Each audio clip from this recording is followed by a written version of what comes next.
অশ্বিনী বৈষ্ণব কি বলেছিলেন দেখাবো, কারণ কালকে এই যে ট্রেন দুর্ঘটনা, সেই ট্রেন দুর্ঘটনার পরে রাজনৈতিক তরজা তো তুঙ্গে উঠেছিল। অশ্বিনী বৈষ্ণবের সেদিনের বাইট সহ ওই প্যাকেজটা একটু দেখাই। करोड़ रुपए होता था 2014 में, आज 2,62,000 करोड़ यानी 2,62,200 करोड़ रुपीस का एलोकेशन है। इस एलोकेशन का बड़ा हिस्सा सेफ्टी रिलेटेड एक्टिविटीज पे है, जैसे पुराने ट्रैक्स को रिप्लेस करके नए ट्रैक लगाना, सिग्नलिंग सिस्टम में इम्प्रूवमेंट्स करना, फ्लाईओवर और अंडरपास बनाना, कवच का इंस्टॉलेशन, ये सारी चीज़ें सेफ्टी रिलेटेड एक्टिविटीज, इन सब के लिए 1,08,000 करोड़ का बजट एलोकेशन इस बजट में है। एक और रेल एक्सीडेंट की खबर सुनी है।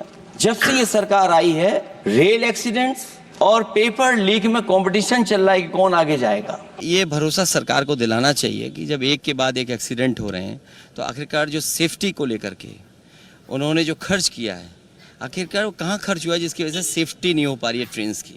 कहीं ऐसा तो नहीं कि रिकॉर्ड बनाना चाहती हो सरकार ट्रेन एक्सीडेंट्स का। পশ্চিমবঙ্গ উত্তর প্রদেশের পর এবার ট্রেন দুর্ঘটনা ঝাড়খণ্ডে। মঙ্গলবার কাক ভোরে ঝাড়খণ্ডের চক্রধরপুরের কাছে ট্রেন দুর্ঘটনায় একাধিক জনের প্রাণ গেছে। এ নিয়ে কেন্দ্রের মোদী সরকারকে নিশানা করেছেন মমতা বন্দ্যোপাধ্যায়। এক্স হ্যান্ডেলে লিখেছেন, আরও এক ভয়াবহ ট্রেন দুর্ঘটনা। মঙ্গলবার ভোরে ঝাড়খণ্ডের চক্রধরপুরে হাওড়া মুম্বাই রেল লাইনচ্যুত হয়েছে। একাধিক মৃত্যু এবং অনেকেই আহত হয়েছেন। এটাই কি সরকার চালানোর নমুনা? প্রায় প্রতি সপ্তাহেই দুঃস্বপ্নের এই ধারাবাহিকতা চলছে। রেল লাইনে হতাহতের মিছিল আর কতদিন বরদাস্ত করব? কেন্দ্রীয় সরকারের এই উদাসীনতা কোনোদিন কি শেষ হবে? ট্রেন দুর্ঘটনা নিয়ে লোকসভায় সুর চড়ান তৃণমূল সাংসদ Sudip Bandyopadhyay. Mumbai Howrah Mail has facing a derailed condition. I was keen to know from the Honorable Railway Minister that what is the latest position, because safety in the railways has now become a challenge. Every day accident is taking place. I chaired the chairmanship of Railway Standing Committee last few years. Again and again we mentioned that railways should be given safety first, but now it is happening regularly. Why not Railway Minister is coming to the house and submitting a report to us? রেলমন্ত্রী, দুর্ঘটনা হয়তো ঘটে যায়, কিন্তু ধারাবাহিক দুর্ঘটনা যদি ঘটতে থাকে তারপরে আপনি নাটক করার জন্য পদে বসে থাকবেন, এটা হতে পারে না। যাত্রী সুরক্ষা, রেলওয়ে ট্র্যাক মেইনটেনেন্স, প্রযুক্তির ব্যবহার, সুরক্ষা কবচ, কোনো বালাই নেই। গোটা রেল ব্যবস্থাটা আগাগোড়া খতিয়ে দেখা দরকার। এটা পুরোদস্তুর কেন্দ্রীয় সরকারের ব্যর্থতা। বিরোধীদের কড়া আক্রমণ, এর মোকাবিলায় 12 বছর আগের প্রসঙ্গ টেনে এনেছেন বিজেপি রাজ্যসভার সাংসদ শ্রমিক ভট্টাচার্য। আজকে যারা সমালোচনা করছেন দুর্ঘটনা নিয়ে, মনে রাখতে হবে সেই মমতা বন্দ্যোপাধ্যায় এই পুরো রেলটাকে আইসিইউতে ঢুকিয়ে দিয়ে চলে গিয়েছিলেন। এটা আমার কথা নয়, এটা তার দলের যিনি মন্ত্রী হয়েছিলেন তিনি করেছিলেন। তার পরবর্তীকালে তাকে সরিয়ে মুকুল রায়কে আনা হয়েছিল, তিনি কি করেছিলেন সকলেরই জানা। তাই ঘোষণা সর্বস্ব তৃণমূলের যে রেলমন্ত্রক পরিচালনা, তারও কিন্তু খেসারত আজকে দিতে হচ্ছে। নিউজ 18 বাংলা। ঝন্টুবাবুর কাছে যাব, তবে একটু কমেন্টগুলো দেখিয়ে নি।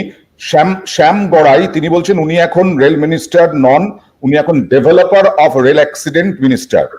আচ্ছা, আলতাফ রেজা বলছেন সব ট্রেন বিক্রি করতে গেলে আন্দোলন হবে, বারবার দুর্ঘটনা করার বিক্রি করলে লোক ভাববে ভালো হয়েছে আর দুর্ঘটনা হবে না। জন্টু মানে এই জন্টুবাবু, আমি একটা দেখলাম বাজেটের দিন 2 লক্ষ কোটি টাকারও বেশি অ্যালটমেন্ট হয়েছে এবং সেটা বেশিরভাগই কবচ এবং সুরক্ষার জন্য। তাহলে কোথায় গাফিলতি? রাজনীতি হচ্ছে এখানে, নাকি সত্যি টেকনিক্যাল কোনো গ্লিচেস আছে? আচ্ছা, আমি প্রথমেই বলি, দেখুন এদেশে কিন্তু 70% লোক পুরোপুরি সরকারি নিয়ন্ত্রিত পৃথিবীর সবচেয়ে বড় ট্রান্সপোর্ট ব্যবস্থাটায় রেল, ভারতীয় রেলের উপর ডিপেন্ড।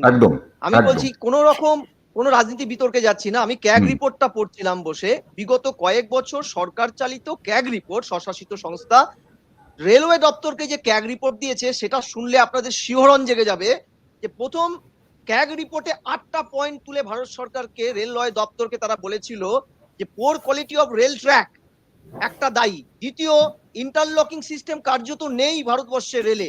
তৃতীয়, যেটা মমতা ব্যানার্জি ওই সময় চালু করে দিয়ে গেছিল, ইন্টারলকিং, রক্ষা কবচ, এই জিনিসগুলো, হুম, বিপর্যস্ত সিগন্যালিং ব্যবস্থা। তারপরে বলা হচ্ছিল অ্যান্টি কলিশন ডিভাইস, 10% ট্রেনে অ্যান্টি কলিশন ডিভাইস লাগানো হয়নি। ভাবুন যে লাস্ট 2014-তে সরকার আসার আগে এই না লাগানো হয়নি। হুম, হুম। এবার আমি বলছি আপনাকে যে এই সিস্টেমগুলো নেই। দ্বিতীয়, ক্যাগ রিপোর্ট একটা ভয়ানক কথা সেন্ট্রাল গভর্নমেন্টকে বললেন, সুপারিশনামায় তারা বললেন যে রাষ্ট্রীয় কোচ সংরক্ষণ ফান্ড RRSকে, সেখানে প্রায়োরিটি 1 যে প্রায়োরিটি গুলো দেওয়া থাকে, সেই প্রায়োরিটি 1-এ নাম্বার 1 ছিল সুরক্ষা রেলের। সেই প্রায়োরিটি 1-এ 2017-18-এ তারা দেখাচ্ছে 81.55% যে ফান্ডিং হয়েছিল সুরক্ষার জন্য, সেটা কমে এই সরকার রেলওয়ে দপ্তর 2019-20-তে সেটা কমিয়ে আনলো 73%-এ। অর্থাৎ গ্র্যাজুয়ালি এই যে প্রায়োরিটিটা RRS কে কমছে। শুধু তাই নয়, যেখানে ক্যাগ রিপোর্ট বলছে দুর্ঘটনার 73%, মানে 2019-20-তে 73% যে রিপোর্ট করেছিল, তার মধ্যে দুর্ঘটনার 63% রিপোর্ট সাবমিটই করা হয়নি। ভাবুন, আচ্ছা, সাবমিট হয়নি দুর্ঘটনার কমিটির রিপোর্ট। 49% রিপোর্ট রেলওয়ে দপ্তর ডিলেট করে নিয়েছে, অর্থাৎ কোনো কার্যকরী সিদ্ধান্ত নেয়নি। এমনকি এই রিপোর্টে 24টি ফ্যাক্টরের কথা তারা যেটা বলেছিল ক্যাগ, সেখানে 171টি, 156টি, 182টি রিপোর্টের অ্যাসাইন করা হয়েছিল মেইনটেনেন্সের অভাব, লোক বলের অভাব, ট্র্যাকের রক্ষণাবেক্ষণের অভাব, প্রচুর শূন্য পদ, একটাও মারা হয়নি। আমি আপনাকে একটা লাস্ট কথা বলছি যে দেখুন, মার্চ, এপ্রিল, মে গত এই 2024-এ দক্ষিণ পূর্ব রেলের একটা ভয়ানক রিপোর্ট, রেলের রিপোর্ট কিন্তু আমি বলছি সরকারের রিপোর্ট, সেখানে তারা বলছে যে এই 3 মাসে প্রথম 12 ঘন্টা, দিনের প্রথম 12 ঘন্টায় টানা কাজ করা, ডিউটি করা লোকো পাইলটদের সংখ্যা যথাক্রমে 35.99, 34.53, এটা আমরাও দেখিয়েছি। 26, অর্থাৎ বিপুল সংখ্যক শূন্য পদ পড়ে আছে, রেল নেয়নি। দ্বিতীয় সবচেয়ে বড়, যে ব্রিটিশরা যে রেল দপ্তরকে, পৃথিবীর সবচেয়ে বড় রেল দপ্তর ভারতীয়, তাদের একটা আলাদা বাজেটারি ব্যবস্থা করেছিল যাতে সেটা হয় না, এই সরকার তুলে দিয়েছে। এখানেই কিন্তু রেলের মৃত্যু ঘন্টাটা আমি এখানে রুবির কাছে যাব যে এতগুলো তথ্য ঝন্টু বড়াই দিলেন, তাহলে তো বলতে হবে আপনি যে দাবি করছিলেন 2014 থেকে 2021 পর্যন্ত সেইভাবে দুর্ঘটনা ঘটেনি, বা 2023 পর্যন্ত, বা আপনি বললেন বোধহয় 2021 পর্যন্ত, সেক্ষেত্রে কি রামের ওপরে ভরসা করে ট্রেন চলছিল তাই দুর্ঘটনা ঘটেনি? বলেছি 2014 থেকে 2023 সাল অবধি 9 বছরে 37 কিলোমিটার ইলেকট্রিফিকেশন হয়েছে। আমি এটা, আপনি বলেছেন দুর্ঘটনা, এইরকম দুর্ঘটনা হয়নি। প্রত্যেকটা মিনিস্টারের সময়, প্রত্যেকটা মিনিস্ট্রির সময় দুর্ঘটনা ঘটেছেই। আমরা এটা অস্বীকার করার কোনো জায়গা নেই যে দুর্ঘটনা ঘটেনি। আমাদের যে গাফিলতি আছে, যা গাফিলতি আছে, প্রত্যেকটা মিনিস্ট্রির সময় যা ভুল হয়েছে, কেন অ্যাক্সিডেন্ট হচ্ছে, এই বিষয়ে পর্যবেক্ষণ চলছে, এবং সঠিক পর্যালোচনার মাধ্যমেই বৈষ্ণবজি যখন আসবেন, রেলওয়ে মিনিস্টার যখন আসবেন সবার সামনে, তো সঠিক তথ্য নিয়ে সঠিক তথ্য যেটা ক্যাগ রিপোর্টে পড়ে শোনালেন ঝন্টু বাবু, সেখানেই তো ভয়ঙ্কর এই কর্মসংস্থান, এত চাকরির কথা বলা হয় আপনাদের, সেখানে রেলে চাকরি এত পড়ে আছে, এবং লোকো পাইলটরা ঘুমোতে পারেন না ঠিক মতো, ইনফ্রাস্ট্রাকচারে এত গাফিলতি। 2014 থেকে 2024 10 বছর আপনাদের সরকার।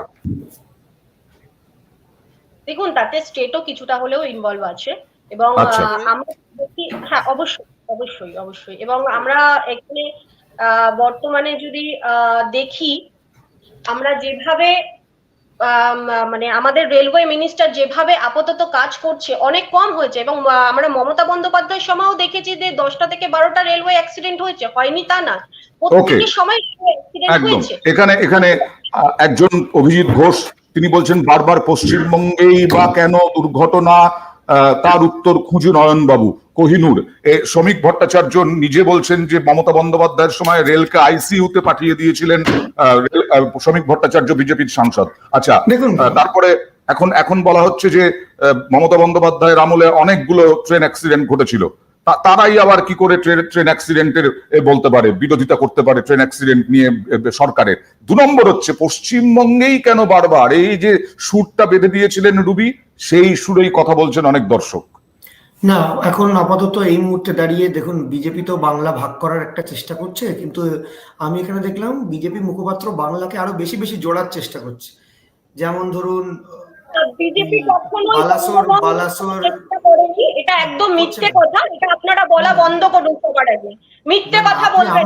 আচ্ছা, এটা নিয়ে আমরা আলোচনা করেছি এর আগে, গতকালই আমরা আলোচনা করেছি। দিদি, আমার মুখ বন্ধ করার আগে গৌরীশঙ্করের মুখটা বন্ধ করুন, কাজে দেবে। এবার সুব্রত বাংলা মৈত্র। জুড়ছে কিরকম, আপনি মিথ্যে কথা বললে বাংলা আপনার জুড়ছে কিরকম, আপনাকে বন্ধ করতে হবে। বললাম তো যে আগে গৌরী এই সুব্রত এদের মুখ বন্ধ করুন, তারপর আমার মুখটা বন্ধ করুন। আচ্ছা, ঠিক আছে রুবি, এই নিয়ে আমরা গতকাল বিতর্ক করেছি। গৌরীশঙ্কর ঘোষ, সুব্রত মৈত্র, বিষ্ণুপ্রসাদ শর্মা, অনন্ত মহারাজ, আরো নাম আছে যারা উত্তরবঙ্গের পক্ষে অনেক বলেছেন। যাই হোক, এখন বাংলা জুড়ছে, আমি দেখছি বাংলা ভাঙার দরকার নেই, বাংলা জুড়ছে। এই ধরুন ঝাড়খণ্ডের চক্রধরপুর, সেটা ঝাড়খণ্ডে আছে কিন্তু বিজেপি বলছে না বাংলায় আছে, বাংলা অ্যাক্সিডেন্ট হচ্ছে। আবার ধরুন বিজেপি বলছে এই বালাসোরে যে অ্যাক্সিডেন্ট হয়েছিল যেটা উড়িষ্যায় আছে, যেটা কোনো অ্যাঙ্গেলেই বাংলায় নেই বলে আমরা বিশ্বাস করি, কিন্তু বিজেপি বলছে দেখুন তো এটা বাংলায় হচ্ছে। আবার ধরুন গোদা মানে বিহার, সেখানে যখন ডিরেল হচ্ছে সেটাও বাংলায় হচ্ছে, পাঠানকোট সেটাও বাংলায়, তো পাঞ্জাবও বাংলায়, উড়িষ্যাও বাংলায়। এটা বোকা বোকা কথা। এন্টায়ার রেল, আপনি জানেন RRSK মানে রেলওয়ে সুরক্ষা যে আমাদের ফান্ড, সুরক্ষা কবচ ফান্ড, সে ফান্ডের টাকায় দেখা যাচ্ছে ভাউচার কাটা হয়েছে কিসের, ফুট মাসাজারে ভাউচার কাটা হয়েছে। ইন্সপেকশন কত হয়েছে আমাদের বলুন তো, 30 থেকে কোন জায়গায় 100% শর্টফল ইন্সপেক্টরদের। সে কি ইন্সপেকশন করবে? 63% ইনজুরি রিপোর্টস যেগুলো গন্ডগোল হয় তার কোনো রিপোর্টিং হয়নি, ক্যাগকে জানানি। এটা কি নেগলিজেন্স? আমি তো আবার বাড়িয়ে কথা বলছি, যে বলছে না বিজেপি বৈদেশিক শক্তি টক্তি ইত্যাদি টাইপের সব ঢপবাজির গল্প দিচ্ছে। আমি বলছি রেলটাকে প্রাইভেট করে দেওয়ার একটা গ্রস চক্রান্ত হচ্ছে, যে সরকার সামলাতে পারছে না, প্রচুর অ্যাক্সিডেন্ট হচ্ছে, এটা আম্বানি আদানিকে বিক্রি করে দাও। This is the safest path. এবং এই আমদানি আম্বানির সুরক্ষার জন্য, আদানি আম্বানির স্বার্থের জন্য এতগুলো মানুষকে আজকে মরতে হচ্ছে। আপনি বলুন যদি অ্যাক্সিডেন্ট হতে পারে হিউম্যান এরার, 63% রিপোর্ট দেয়নি কেন আজকে এত শর্টফল রেলে? এ তো মোদিজি বলে 2 কোটি বেকারকে চাকরি দেবে প্রতি বছরে, তাহলে রেলের বেকারের চাকরি হয়নি কেন? 2019 সালের আপনার রেলের অ্যাপয়েন্টমেন্টের চাকরি আজ অব্দি, কোভিড তো কেটে গেছে 2021-এ, 2024-এ গিয়ে তাদের অ্যাপয়েন্টমেন্ট হয়নি। কেন হয়নি? কারণ রেলটাকে এরা ইচ্ছা করে নেগলিজেন্স করছে। এরা অ্যাকচুয়ালি আম্বানি আদানি বাদ দিয়ে কাউকে বোঝে না। ওকে, মমতা বন্দ্যোপাধ্যায়ের আজকের এক্স স্যান্ডেলেও মমতা বন্দ্যোপাধ্যায় উদ্বেগ প্রকাশ করলেন মুখ্যমন্ত্রী। আজকে যেখানে ঘটনা ঘটেছে রাঙাপানি, সেই রাঙাপানিতে কাঞ্চনজঙ্ঘা এক্সপ্রেস দুর্ঘটনা হয়েছিল, সেখানেই মালগাড়ি দুর্ঘটনা, যদিও এমন কিছু নয়, কিন্তু আবার কেন দুর্ঘটনা এ নিয়ে প্রশ্ন উঠছে। যেখানে 6 সপ্তাহ আগে মর্মান্তিক দুর্ঘটনা ঘটেছিল, ফের যা ঘটেছে তা নিয়ে আমরা উদ্বিগ্ন। মুখ্যমন্ত্রী আরো লিখেছেন যে আজ আরো একটি রেল দুর্ঘটনা উত্তরবঙ্গের ফাঁসি দেওয়া রাঙাপানি এলাকায়। আরো লিখেছেন এক্স স্যান্ডেলে তিনি যে যেখানে 6 সপ্তাহ আগে মর্মান্তিক দুর্ঘটনা ঘটেছিল, ফের যা ঘটেছে তা নিয়ে আমরা উদ্বিগ্ন। ঝন্টু বাবু কি বলবেন? রাজনীতি ছেড়ে এই যে লোকসভায় বিবৃতি দিতে রাজি নন, আসলে কোথাও কি এখনো পর্যন্ত মোদী সরকারের বিরোধীদের প্রতি একটা অবহেলা এখনো রয়ে গেছে? না, এটা অবহেলা নয়, উন্নাসিকতা, পলিটিক্যাল উন্নাসিকতা রন্ধে রন্ধে ডিএনএ তে ঢুকে গেছে। আমি কেন বলছি দেখুন, আজকের বিষয়টা পলিটিক্যাল হওয়ার কথা ছিল না। 1965 সালে একটা দুর্ঘটনার প্রেক্ষাপটে যদি লাল বাহাদুর শাস্ত্রী তৎকালীন রেলমন্ত্রী রিজাইন দিয়ে থাকেন এথিক্যালি, তাহলে আমরা তো ন্যূনতম আজকের হাইটেক যুগে পার্ট টাইম রেলমন্ত্রী যিনি আমাদের ভারতবর্ষে, আমি পার্ট টাইম কেন বলছি, তিনি তো একটা বিবৃতি দিতে পারতেন।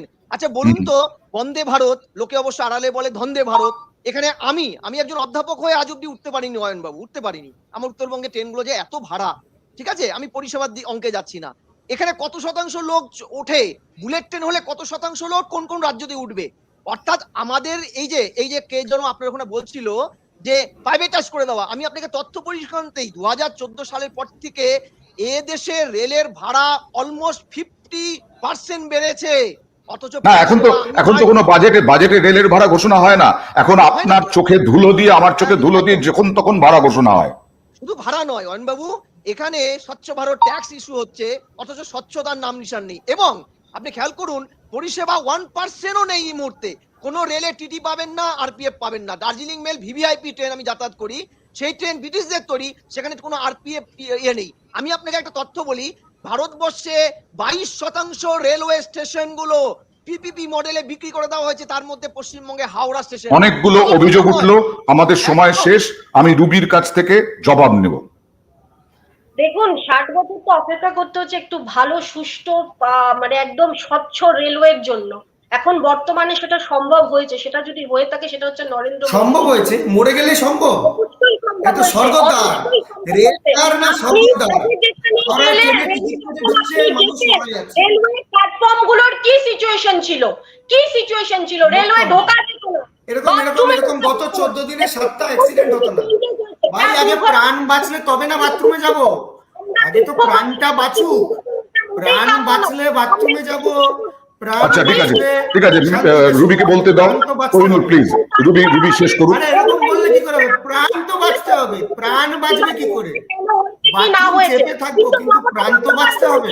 পশ্চিমবঙ্গে কোনো মেয়েকে উলঙ্গ করে রাস্তায় দাঁড় করিয়ে মারধর করলেও মমতা বন্দ্যোপাধ্যায়কে বিবৃতি দিতে দেখা যায় না। সুতরাং নিজের রাজ্য উত্তরপ্রদেশে ঘটনা ঘটেছে, এটা নিয়ে নির্লজ্জের মতো বসে বসে বলছে। রেলে এতগুলো মানুষ পড়ছে, এখন পশ্চিমবাংলা নিয়ে কথা বলছে।